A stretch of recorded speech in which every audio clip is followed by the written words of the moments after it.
Violence and chaos continued in Egypt for the fourth consecutive day, with hundreds of more injuries in the city of Port Said. Unknown assailants have fired at a funeral procession for the victims of Saturday's violence. We are following the conditions of all those injured. We condemn the violence committed against these peaceful protesters. We hold the president responsible for all that happened. Live ammunition as well as tear gas were fired at the funeral procession. Tens of thousands of people, including families and residents of Port Said, attended the procession for 32 people killed the day before. The violence engulfed the city following the sentencing of 21 defendants to death in the case of last year's incident that had left 72 football fans dead. Authorities have now deployed the army to safeguard government buildings and help police bring calm in both Port Said and Suez. 9 protesters were killed in Suez in the events related to the second anniversary of the Egyptian Revolution. Meanwhile, in the Cairo's Tahrir Square, small groups of protesters continued to clash with security forces. This, while the Shura Council, or the Upper Parliamentary House, was convened to discuss the current crisis.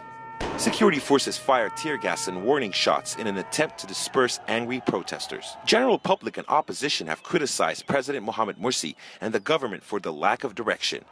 They call for the national dialogue and want Morsi to step down for his failure to resolve the crisis. We are calling bluntly on President Morsi to step down because he is the problem, not the solution. We also call for the trial of the Ministry of Interior for all the crimes committed against protesters. After days of deadly violence, Egypt's National Defense Council, which is headed by President Morsi, has now declared a state of emergency in 3 riot-hit towns. In a televised speech, Morsi has warned that if necessary, he would take stronger measures to confront threats to the country's security. He also promised that those who have attacked people and used weapons against them will be punished. Clashes continue in Egypt for the 4th day in a row, with analysts believing the current crisis is pitting the Egyptian public against the government of President Morsi.